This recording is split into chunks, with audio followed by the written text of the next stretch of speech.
In the last few videos, we looked at multiplying and dividing monomials, and then we did some adding of polynomials. So in this one, we'll take a look at subtracting polynomials. So the first one we'll take a look at is out of your textbook, page 415, example 3a. And in that example, we're asked to subtract first binomial, 2x squared plus 6, and we're asked to take away a monomial, 4x squared. Now, most importantly, especially as we go forward here, it's important to notice that this thing is a subtraction problem. When you read that, it's one quantity, 2x squared plus 6, which represents one number. Takes two terms to describe it with one number. And then we're subtracting 4x squared. So it is a subtraction problem, and that's important to notice. So when you're thinking subtracting, just like when you're thinking adding, you're thinking like terms. And the first number there that is two terms in it, it's wrapped in parentheses, but it's not really important to have that. And likewise, in the second one, when you're subtracting one term, the entire number is one term, those parentheses are a little bit unnecessary. So what we need to do, though, is we need to look across these two numbers, which are now represented by three terms, and find like terms. And I see a 4x squared that's common with a 2x squared.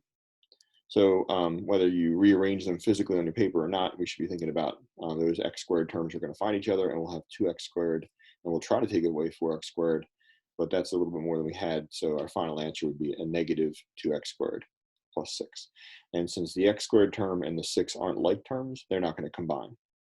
So I think of it almost as like two-digit number minus a one-digit number, and one of your terms changed, the other one didn't. And I say that because when we move on to our next example, it's going to become a little bit more important. In 3C, on page 416, we're given this problem. We're asked to subtract 3x squared minus 2x plus 8, and we're asked to take away x squared minus 4. So subtracting more than one term, and that's what we see right here, that's going to call for basically distributing the negative sign. And I could say it very quickly like that, but I don't like saying things without reasons. So I'll take a quick second and say when you're subtracting two terms, we should think about what happens in the world of numbers. Like the two terms we're trying to subtract here are an x squared and a negative 4. Both terms need to be subtracted from what we started with. The concept is when you're subtracting two terms or three terms or four terms or whatever, when you subtract, you have to subtract each term from like terms. So we're going to subtract this term from any like terms we see, and we're going to subtract this term. And that's not unprecedented. We don't normally think about it, but if you were given 486 minus 213, a problem we've done plenty of times before in plenty of different formats, when we subtract 213 from 486, we subtract some hundreds from the 400. We subtract a 10 from the 80 and the 86. And then we subtract some ones also. So we would never think to do it, but subtracting 213 from 486 is this. You take the 200s from the 400s, the 10 from the 80, the 3 from the 6.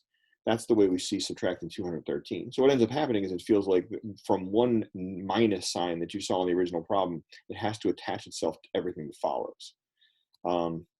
And if you don't believe it, well, 400 minus 200 is 200, 80 minus 10 is 70, 6 minus 3 is 3.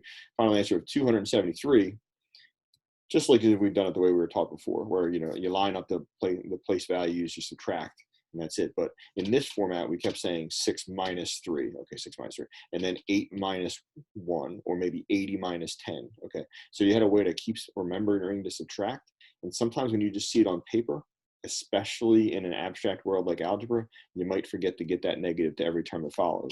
So back to the question at hand. We're really going to subtract this now. So we're going to take 3x squared minus 2x plus 8, and we're going to subtract everything it takes to make an x squared minus 4. We're going to subtract the x squared, and we're going to subtract the minus 4. And just like it did down here, where that negative attached itself to everything in the 213, that negative is going to attach itself to the x squared, and that negative is going to attach itself to the negative 4. So negative times a negative is a positive 4. You might see some people in some videos where they sneak a 1 in here because you're subtracting one copy of that. If that helps you, you can certainly put a 1 there and think negative 1 times x squared is negative x squared, and negative 1 times negative 4 is positive 4. That's for those of you who aren't comfortable hearing me say a negative times negative 4, and you're thinking negative what? Well, if you need something, it's negative 1. Okay, so at this point, we've got 5 terms laid out, and we're trying to find like terms.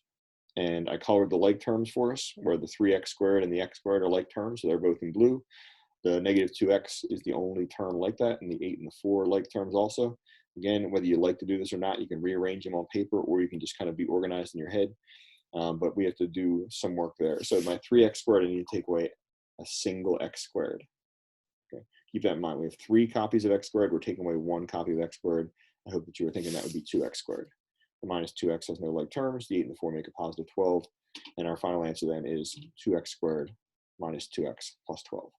So to review, when you're subtracting polynomials, if you're subtracting more than one term, if you're subtracting binomial or trinomial, make sure you distribute that negative to everything. And if you were subtracting, like in the first example, a monomial, there's a little bit less to worry about too.